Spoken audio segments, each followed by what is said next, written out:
welcome to episode 203 of Real Life Ghost Stories. Now, before we start this week, I just want to point out that it is incredibly windy in Canterbury. So if you can hear the wind in the background of this recording, I apologise greatly, but I don't, in fact, control the weather. So our Patreon subscribers this week that I would like to thank Carly Knockleby, Carolyn Eagleson, Charlotte Hooker, Hayley Rivers, Saza, Sarah Hilton Watson, Fanny Garcia, Charlotte Roberts, Anna A, Alicia Barr, Louise Greenaway, Brandy McBride, Tio, like Neo, Caroline Robinson, Louise Finlayson, Shalette Lucas Osai, Connie Martin, Manat Bala, Sharon E, and McCrazy M. Thank you so much for subscribing to the Patreon. I love you and appreciate you every single day. And our film review this week, our film review is Run Rabbit Run. Run Rabbit Run was released in 2023. It has 5 out of 10 on IMDb and 37% on Rotten Tomatoes. Sarah Snook plays a fertility doctor who believes firmly in life and death.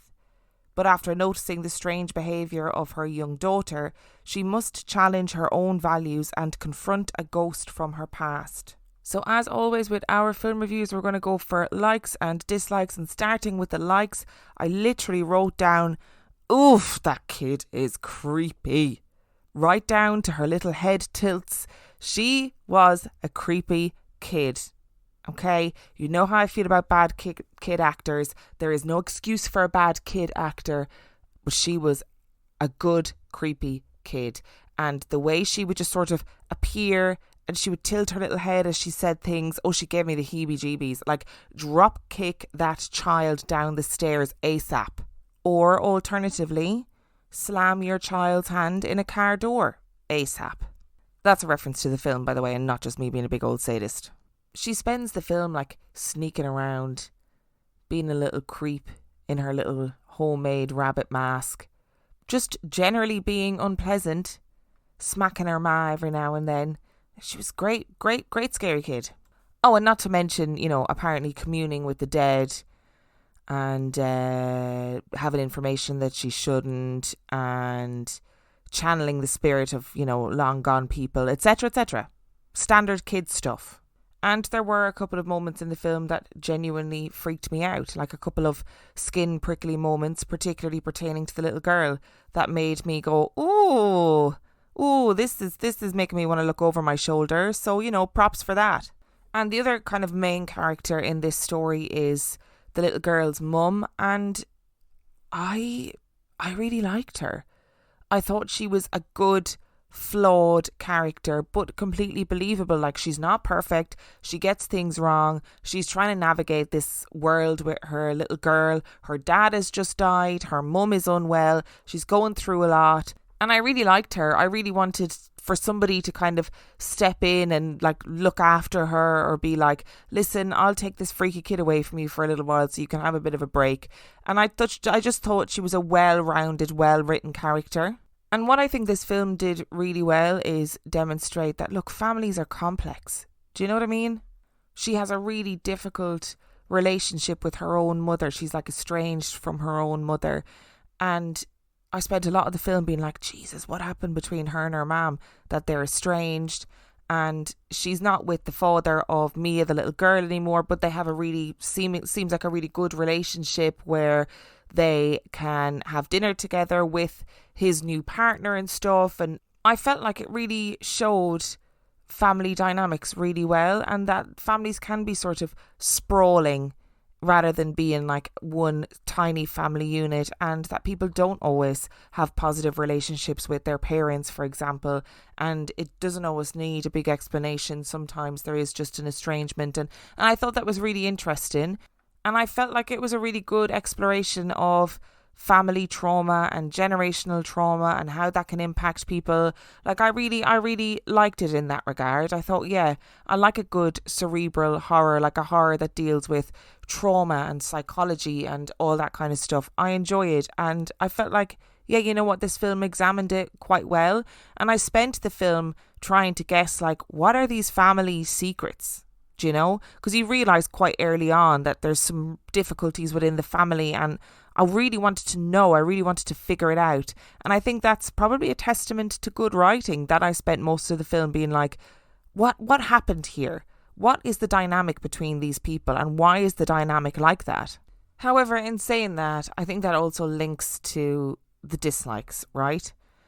The film is a bit of a slow burn, and I will admit that it took me 2 goes to watch it. So the first time I tried to watch it, I think I got about 20 minutes in, maybe about 30 minutes in, and I realised I'm just not paying attention to this. I don't know what's happening. I'm finding this quite slow and boring. So I stopped it, and then I went back to the beginning and rewatched it again today. And it just isn't very exciting. It is a slow burn throughout, and I feel like it's definitely not a bad film. I enjoyed watching it, and I did like the ending, and I liked the story and how we were presented the story, and the way that the story went I enjoyed. But I just kind of felt like I've seen this all before, and not because I literally had to watch the film twice.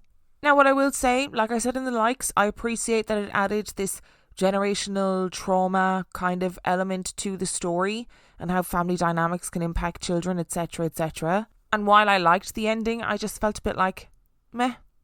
And I do think that part of my problem personally, as somebody who watches a lot of horror films, is that I've just seen too many, and I feel like I can often almost predict the script of a horror film and how it's going to go.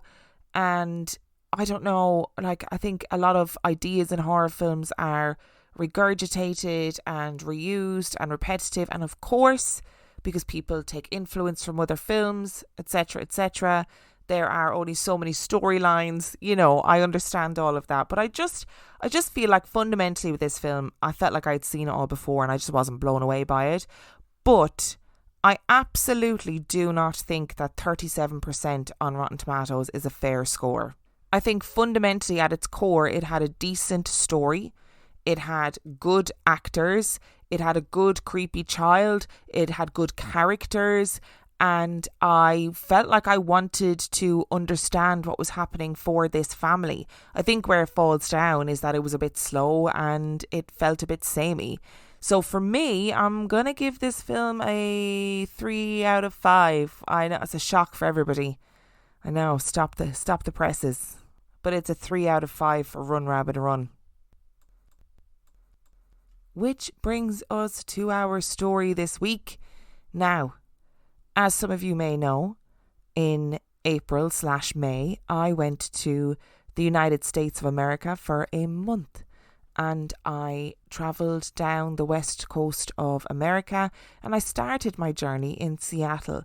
Now, part of the reason that I went was because I wanted to do like a West Coast of America series, and I went to Seattle, I went to Portland, San Francisco, San Diego, LA, and Las Vegas. And to accompany this episode, there will be a vlog about my time in Seattle. So if you were unaware, Real Life Ghost Stories has a YouTube channel, and I sporadically post videos about various things. The link to that YouTube channel is in the description of all of the podcast episodes. So go and subscribe if YouTube vlogs are your thing. It's kind of going to be like a travel vlog style with some spooky stories thrown in, and my experiences in Seattle, which include probably the worst ghost tour that I have ever been on, and lots of chowder. But fundamentally, I thought Seattle was a really cool place with an amazing history. I mean, you could do tons of whole episodes just about the history of Seattle itself, just because it's really fascinating. And it's got loads of spooky stories attached to it. So let's get into it. In the heart of the Pacific Northwest lies a city that exudes a unique charm, blending natural beauty with a rich tapestry of history. Seattle, as we know it today, has a deep and often chaotic history that dates back 200 years. It is important to recognise, of course, before we go any further, that although European settlers arrived in Seattle 200 years ago, the land was inhabited by native people prior to this, and the arrival of the Europeans was not a simple and straightforward handover of lands. It was often bloody, and brutal. The history of Seattle, the Emerald City as we know it today, began with the arrival of the Denny Party, a group of pioneers who settled in the area in November 1851. Led by Arthur A. Denny, they established a small logging community known as New York Alki. However, realising the vulnerability of their location to harsh weather conditions and limited resources, they relocated to the eastern shores of Elliott Bay, where present-day Seattle stands. The young city thrived as the economic centre for the booming timber industry, attracting ambitious individuals seeking new opportunities. Throughout its history, Seattle has experienced many boom and bust periods, and during these boom times, the city grew exponentially. It was built up and out and expanded, and population grew, and people from all over came to Seattle to seek out a living, and people were also brought to Seattle as slaves. In the late 1800s, Seattle was a wild place and is often described as being completely lawless and was known as Sin City. Sex work was a booming industry. Human trafficking was rife. Plumbing was a luxury. Schools were pretty much non-existent. The streets were often flooded with both seawater and sewage, so it stank. Vermin was a massive problem, and the potholes were so big that there was even a report of a fatal drowning in a pothole. On June the 6th, 1889, a 24-year-old Swedish man named John Back was working in Claremont and Company cabinet shop, below McGough's shop in the basement of the Pontius building, when he accidentally tipped over a pot of glue. The glue, being highly flammable, caught light, and the timber shavings and turpentine that covered the floor were the perfect kindling. John Back threw water over the fire to douse it, but of course the water only spread the fire further, and soon the fire engulfed the whole block, spurred on by the primarily wooden structures that lined the streets. Soon a liquor store caught fire and exploded, which exacerbated the flames even further, and the fire destroyed the entirety of the Seattle business district in a day. It was estimated that around $20 million worth of damage was done, and the relief effort was enormous. The city was actually rebuilt in no time at all, and the population doubled from 20,000 to over 40,000 inhabitants in less than a year. Soon after the fire, the author Rudyard Kipling visited the city, calling it, quote, a horrible black smudge, as though a hand had come down and rubbed the place smooth. I know now what being wiped out means. The fire had some interesting impacts on the city. Prior to the blaze, there was a serious and hideous rodent problem, and this was all but eliminated thanks to the fire. And the city was fundamentally rebuilt a floor above where it has been previously. So under Seattle, there was now a warren of underground streets and buildings, and legend has it that these underground spaces served as a playground for illicit activities, including opium dens, gambling establishments, and lots of sex work. Because sex work was a huge deal in Seattle, and the history of sex work in Seattle is well worth reading about should you have the time and the inclination. Seattle's history is a tapestry of triumph and tragedy, woven with the resilience and determination of its residents. From its humble beginnings as a logging outpost to becoming a hub of innovation and technology, the city's journey is a testament to the indelible spirit of its people. And of course, there has been tragedy and mystery along the way. And for today's episode, we will be exploring some of the most haunted spots in the Emerald City. There are few businesses that are consistently lucrative, but death remains eternally consistent, and Edgar Ray Butterworth had death on his mind and dollar signs in his eyes. It was the early 1900s and the death trade was booming in Seattle. People were poor and disease was rife. It spread like wildfire through the back streets and the brothels, and as the bodies mounted up, Edgar Butterworth came up with a cunning plan. He could capitalise on the deaths by creating a one-stop death shop in the city, and in 1903, the Butterworth and Sons Mortuary was born. You see, he had been a furniture maker, and there was always a need for furniture, but when black diphtheria hit the city, the need for coffins was even greater. But Butterworth wanted a more professional air to his business. He didn't want to just be a funeral director or a coffin maker, no. He wanted it to sound sleeker, and he began referring to himself as a mortician, which certainly had an air of class about it, and the building he referred to as a mortuary. And Butterworth and Sons became a one-stop shop for death in the city of Seattle.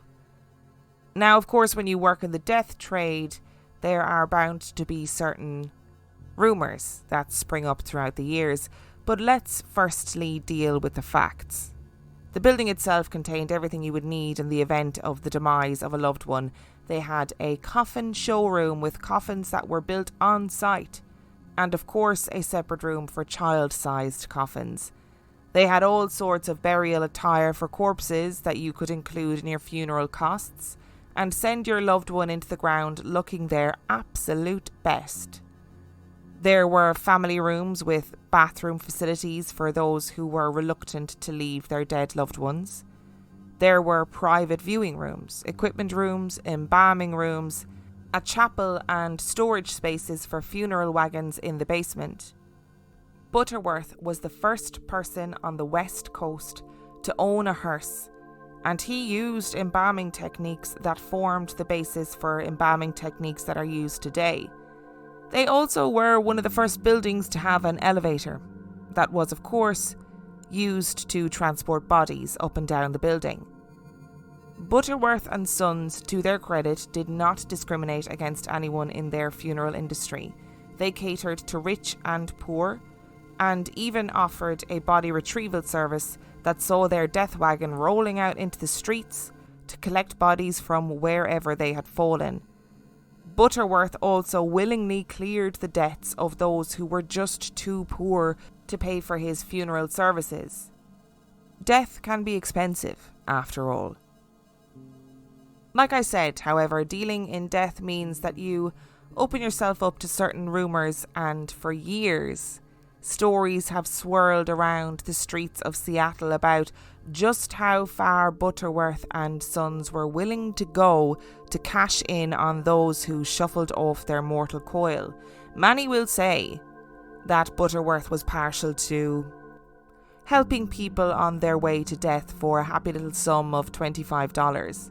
You see, in order to ensure that bodies were disposed of in the proper manner, citizens were offered $50 by the local council if they delivered a body to Butterworth's, and Butterworth collected half of that amount, and some speculate that perhaps Butterworth lusted after that money just enough to create a few bodies of his own. But in reality, that probably didn't happen, and it is likely that working in the death industry and his strange connection to one Linda Hazard is what has prompted these rumours over the years. Doctor, and I use the term doctor loosely here, Linda Hazard was a woman who many call a serial killer. She referred to herself as a doctor and was a proponent of the starvation method of curing all sorts of ailments. The starvation method is exactly as it sounds, and many patients died under her care. She insisted that they had not died of starvation, but rather of other undisclosed illnesses. Eventually she was tried and sentenced to 2 to 20 years in prison, of which she served 2 years. The Poisoner's Cabinet podcast do a full deep dive into her crimes on episode 80, but during her trial, Butterworth and Sons were implicated in the scandal. Allegedly, they had cremated one of the patients that Linda Hazard had starved to death, and then produced a different, less emaciated corpse for the funeral. One could only assume that a large amount of money changed hands for that one, and while Linda Hazard was convicted, Butterworth and Sons were not convicted of any wrongdoing, but yet again, this did nothing to quell the rumours that have persisted to this day. Butterworth and Sons is no longer a mortuary, but it is now Kells Irish Bar, and like many other bars all over America, it too claims to be the most haunted bar in the USA. While today the bar is a bustling hub of food, drink and revelry, it seems that there is no escaping its maudlin past. When the managers of the Kells Irish Bar bought the building, they were not unaware of the building's strange and somewhat spooky history, but they were keen to turn it into a cosy and welcoming spot for locals and visitors alike. In order to do this, they needed to embark on some much needed refurbishments. The refurb was pretty straightforward, except that the workers were experiencing odd little incidents that at first went unnoticed, but when they did notice them, they suddenly couldn't stop noticing them. Snatches of giggling throughout the building, the pitter-patter of footsteps, tools disappearing and reappearing in strange places, and then finally there came the picture. One of the workers had approached the new owners of the building almost sheepishly. "I need to show you something," he had said. "I don't know what it is, but I know I need to show you. Some of the guys have been noticing strange things happening while we are working, like weird sounds and stuff. Anyway, I was taking photos of what we had done and what we needed to do, and then I saw this." He presented the owners with a photo. They looked at the photo. It was a dark and somewhat blurry image of a room on the 4th floor. They couldn't see what he was so desperate to show them, until he zoomed in. There, looking at the camera, was the white face of a man. His face was snow white. His eyes were black hollows, and his mouth seemed to be stitched shut. But as happens in these situations, a man with hollow eyes and a stitched up mouth cannot stand in the way of business. The show must go on, as they say. The bar became popular, but things would happen all the time that seemed to defy logic or explanation. Glasses would fly off the bar and smash. Muddied handprints appeared on the windows and in bizarre places where it just couldn't have been the staff or the customers. In November, the activity in the bar seemed to be at its most active, and there is a suggestion that this is due to an outbreak of the Spanish flu in Seattle in 1918. In that November, the city was hit particularly hard and people were dying in their droves. Is it possible that November is a month of spiritual significance for the building that housed the bodies of the masses of people whose lives were cut short? It is difficult to ascertain who or what is causing the poltergeist-type activities in the bar, and for the staff and regulars, the activity has become part and parcel of their lives. But there are some elements of the paranormal activity that are slightly more difficult to live alongside. We always marvel at people who just continue as normal when living or working in a haunted establishment, but do you ever really get used to working alongside the ghost of a small child who regularly appears in the daylight hours? She is perhaps the most frequently seen dead resident of the Kells Irish Bar, and she has been seen by both workers and customers. She is young and wears a scarlet red velvet dress and has red ringlets cascading down her shoulders. It seems that the little girl in red is drawn to the activity in the bar, particularly during daylight hours when children are often in the bar eating with their families. She is positive and playful and seems to be a bit of a prankster. Old toys often pop up on the bar, little dolls and puppets that seem to be left for other children by the little girl. She appears at random and suddenly, and can often frighten people. But she does not seem to hold any negative intentions. She does, however, regularly appear playing on a disused staircase, but her apparition often has no legs. Another apparition that has been frequently cited in the pub is of an older man who they have named Charlie. His spectral image appears in mirrors around the building, and he always appears suddenly and wearing a derby hat. He seems to make himself known more frequently when there are musicians in the bar, and there is a belief that he is a positive and social spirit. But unfortunately, not all of the spirits in Kells are so benign. The mother of one of the current owners fell down a flight of stairs one night, except she maintains that she did not fall. She maintains that she was pushed violently by an unseen force. Kells Irish Bar is located in the historic Pike Place area of downtown Seattle, which is not only a hotspot for history buffs, but Pike Place is also said to be the most haunted place in all of the Pacific Northwest. The Pike Place Market has a long and interesting history, but in the interest of brevity, it was opened in 1907 and was immediately incredibly popular and expanded year on year. Today it is a bustling hive of merchants selling produce, food and goods, and there's a fair amount of fish throwing too, and it is the most popular farmers market in America. Of course, it has a rich and diverse history, and it is believed that some of its residents and vendors have never left the marketplace. One of the most famous ghosts of the Pike Place Market is that of Princess Angeline, who was the eldest daughter of Chief Seattle of the Duwamish tribe. Her Duwamish name was Kiki Soblu, but the early settlers called her Princess. In 1855, the Treaty of Point Elliot decreed that all of the Duwamish native people were required to leave their land and move to reservations.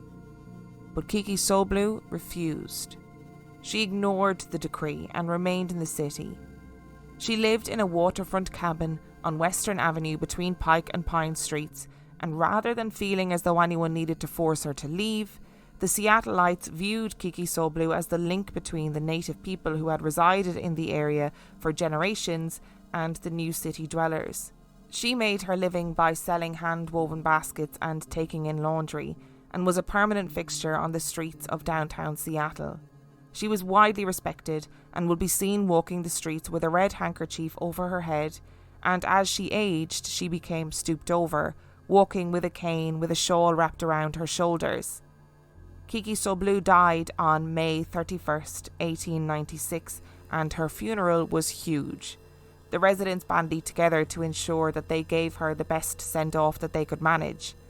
Her funeral was held at the Church of Our Lady of Good Help, and her casket was made in the shape of a canoe. But of course, it is believed that Kiki Soblu never actually left her waterside cabin. The Pike Place Market was built where her cabin once was, and over the years, she has been sighted many, many times. People have reported seeing a little wrinkled old woman, bent over using a cane with a red handkerchief over her head, shuffling through the market. And they have believed that she was a real person, until she disappears before their eyes. Witnesses also report that as she walks through the market, her feet barely touch the ground as though she is floating. Others have stated that she seems to emanate a glow, an aura that changes from glowing white to lavender and to blue and pink. The area of the Pike Place Market was Kiki Soblu's home. Daughter of Chief Seattle, she must have felt a deep connection to the land. It is reasonable to imagine that she could not bear the thought of leaving her homeland, her people's homeland, and as a result her spirit has remained attached to that land both in life and in death. Whatever the reason for her staying around, Kiki Soblu continues to be a resident of the Pike's Place Market to this day, and of course, she is not the only ghostly resident of Pike's Place. According to Kathy Alexander, writing for Legends of America in December 2021, the restless spirit of Arthur Goodwin, the nephew of original Pike Place Market developer Frank Goodwin, has also been spied at the market. Arthur was instrumental in helping Frank in the continued development of the market in its early days. From 1918 to 1941, Arthur held the job of market director and was often known to look down upon the market's happenings from his upper-level office. Now called the Goodwin Library and utilised as a meeting room, Arthur's silhouette is often seen looking down from the library. He has also been seen swinging a golf club in his old office. Another legend tells the tale of a spirit most often referred to as the Fat Lady Barber, who continues to lurk about the market at night. Evidently, in the 1950s, this fat barber was known to sing to her customers and sing them to sleep with soft lullabies. After they were comfortably snoozing, she helped herself to any cash in their pockets. However, sometime later, before the renovations were made to the market in the 1970s, an area in the floor gave way and she fell to her death. Today, maintenance workers report that they hear the sounds of lullabies when they are cleaning at night. Several shops within the market tell a variety of tales. At the Bead Emporium, a small boy continues to dwell. When renovations were completed on the business a few years ago, a basket of beads was found in a wall that had not been accessed for many years before the store even opened. He was believed to be hoarding the beads in the wall to play with. Other strange things happen at night, such as the cash register drawer opening and closing of its own accord. This little spirit has also been known to visit the marionettes in the puppet shop. Sheila's magic shop is also said to be haunted by the spirit of a woman who inhabits a crystal ball. Called Madame Nora, this restless spirit haunted Pharaoh's treasure shop before landing at Sheila's. According to the tale, Pharaoh's treasure received the crystal ball from an old woman who wanted to trade it for a scarab.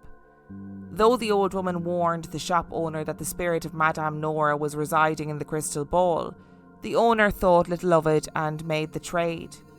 Almost immediately, unexplainable things began to happen, most notably numerous objects being moved during the night. Madame Nora is said to have been a woman who ran a place called the Temple of Destiny in the early days of the market.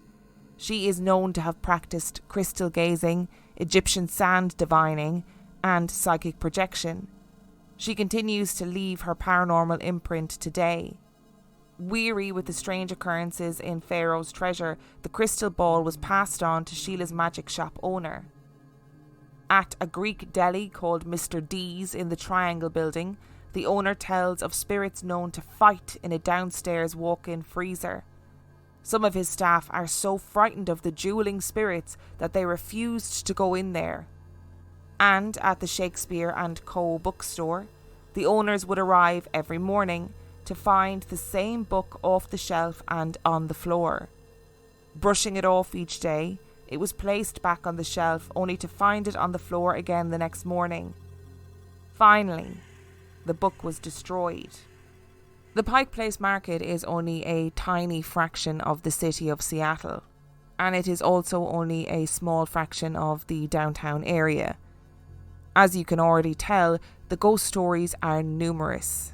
Because of the sheer number of ghost stories and the sheer volume of mysterious characters whose stories still are told in Seattle to this day, it is inevitable that we will return to Seattle at some point to explore some more spooky stories. But for now, if you do end up visiting the Pike Place Market at any point in the near future, while you are wandering and enjoying everything it has to offer, have a look around and see, are the people that you are seeing really there?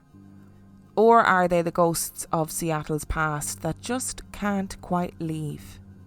So we are going to pause there for now and let's discuss. And I think when you look up Seattle, you know, if you TripAdvisor the kind of top things to do in Seattle, the Pike's Place Market is the main thing to do. And I guess if you're familiar with the area, you might be like, oh, I know these ghost stories already. However, I think it's often quite nice to look at the most famous ghost stories of a place, because that's the place where people are most likely to visit. So if you go to Seattle, it's very likely that you'll take the time to go to Pike Place Market. So I think it's quite cool to know the ghost stories of the area, and also those ghost stories incorporate a huge amount of Seattle's past.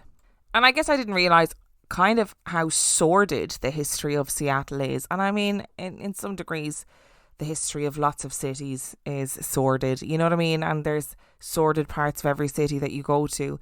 But, you know, Seattle was essentially built on a lawless world of like sex work and gold mining at times and all that stuff. And it seems to have been a pretty wild place. And during my research for this episode, I was particularly drawn to John Back, so the 24-year-old Swedish man. Imagine your name going down in history as being the guy who started the Great Fire in Seattle. Like, what an absolute kick in the arse that is. Like, clearly it was accidental, but you'd be like, oh shit. At what point was he like, oh no, looks like I've burnt the whole city down. Shit. But if you get the chance to look up the history of Seattle, it's genuinely really interesting. I was pretty ignorant to the history of the city of Seattle. Like, I didn't really know anything about it. But things like Skid Row, things like the history of sex work in Seattle, it's really interesting, genuinely. So we first looked at the story of Butterworth and Sons. Again, really interesting story without all the macabre stuff. Like, it was essentially the first, one-stop death shop in America, and actually Edgar Butterworth is said to be the person who coined the phrases mortician and mortuary, and that in itself is pretty cool. And like I said in the story, like, apparently the embalming techniques that are used in America pretty much started with this one guy in this one shop, and embalming techniques in America are apparently different than embalming techniques that are used in Europe. There you go, little fact for you. I am personally fascinated by the death industry. I think it's really a fascinating industry, and the history of it is really interesting. And I just don't think that Edgar Butterworth was out here killing people to get a few extra bodies. I just don't think that's true. I think, unfortunately, when you're big in the death industry, I think that people are going to be like, well, he's getting money for bodies, so maybe he's knocking a few people off and claiming money for their bodies. When in actuality, I don't think that is true. I think the link to Linda Hazard is really interesting. So like I said again in the episode, The Poisoner's Cabinet did a really, really good episode on Linda Hazard, and she referred to herself as a doctor. She wasn't actually a trained doctor, but because of something called like a grandfather loophole, she was able to claim she was a doctor or use the title of doctor.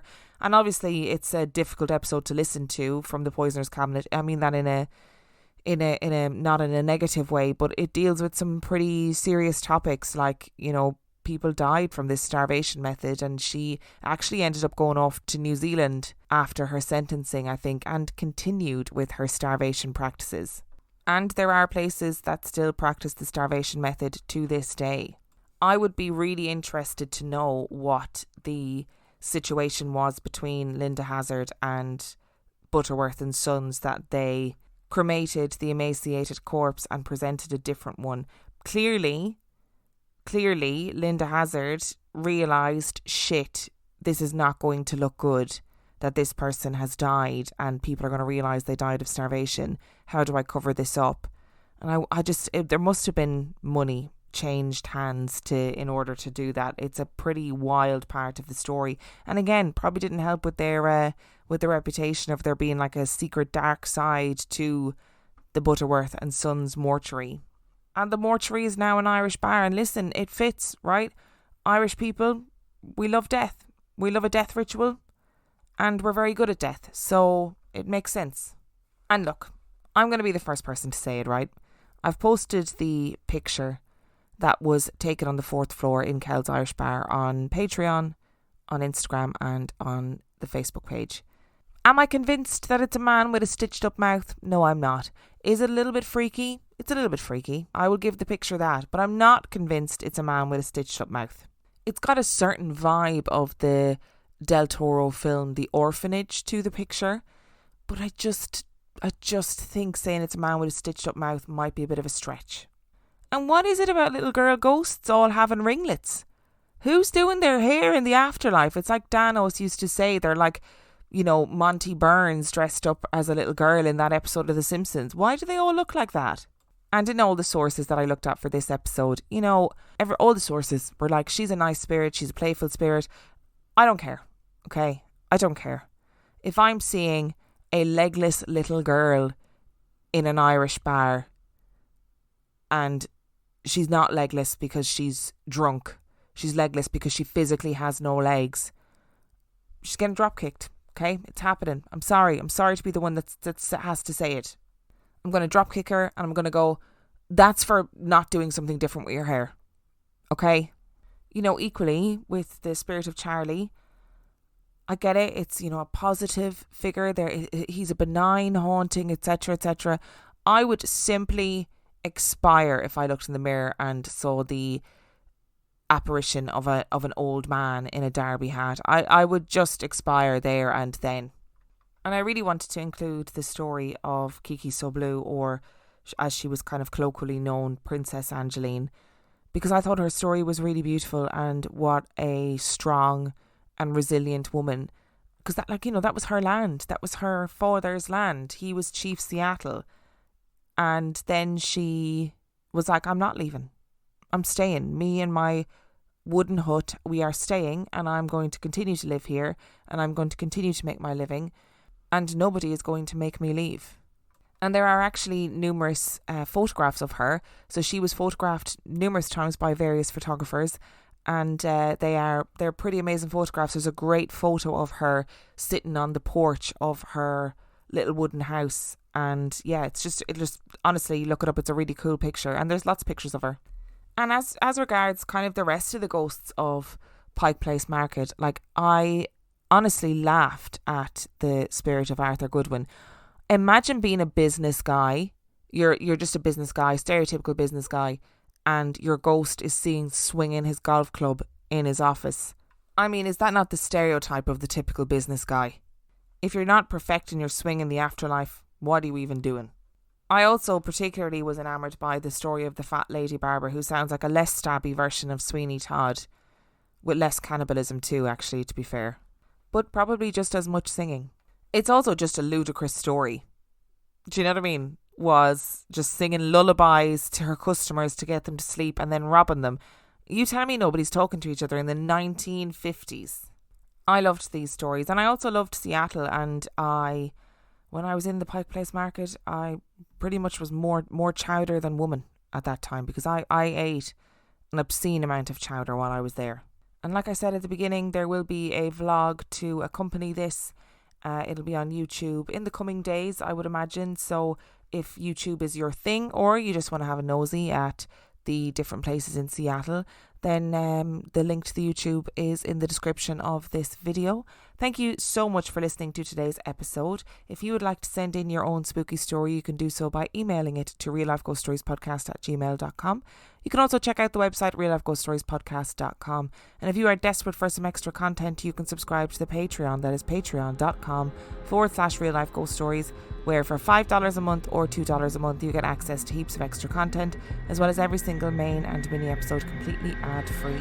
And on that note, I shall see you next time.